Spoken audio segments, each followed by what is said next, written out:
Hello. Ayan. Yun yung, yun yung itsura ko, guys. Ay, ako. Na ngayon, not comfortable with my situation now.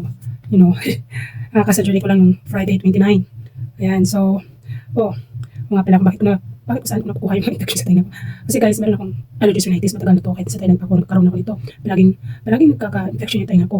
Tuwing magkakaroon ako ng menstruation ko, nagkakaroon ako ng allergies rhinitis, parang connecta siya. Grabe yung bahin ko, grabe yung sneeze ko. So, pag nagsisneeze ako, di ba mag-blow ako yun ng nose ko, malakas. So, naapektuhan pala yung aking tenga sa loob sa eardrum. So, sa sobrang lakas ng blow ko, yung parang tubig, yung parang, basta yung liquid, pupunta doon sa loob ng tenga ko.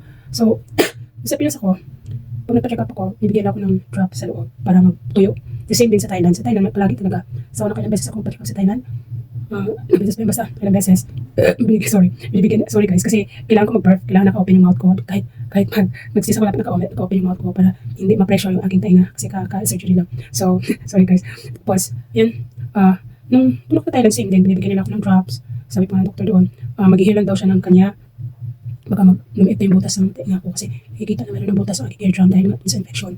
So, nandito ako nasa US, ayun, nakikita ko yung loob ng aking tenga. Kasi dito guys, maganda dito kasi kompleto yung mga aparatos nila. So, nung pa-check up ako, nakita ng doktor sa akin kung ano ang loob, sa loob ng aking tenga. Meron akong picture dito.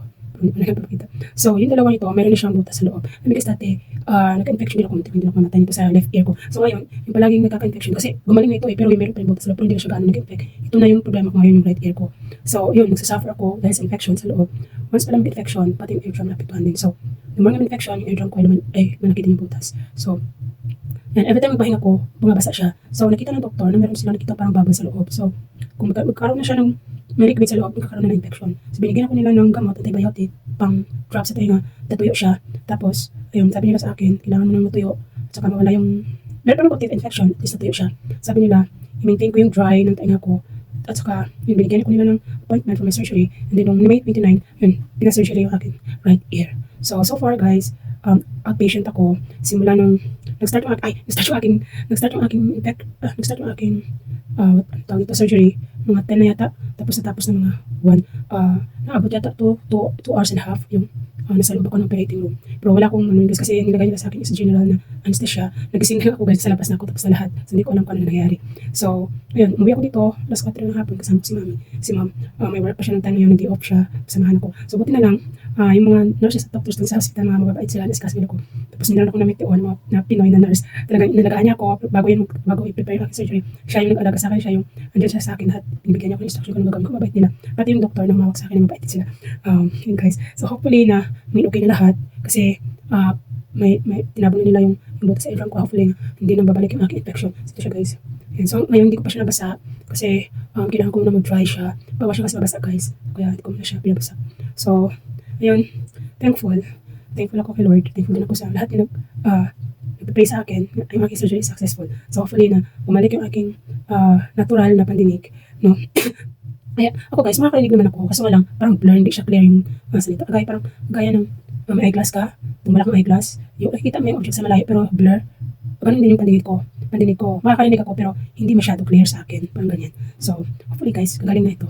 Tulong ng Panginoon. Ayan. Hopefully hindi na yun babalik yung mga aking infection sa loob.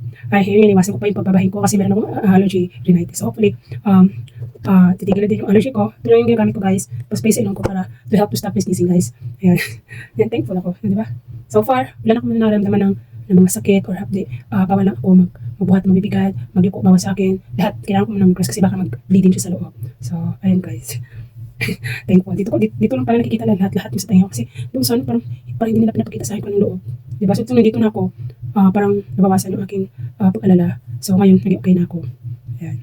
Ayan lang po.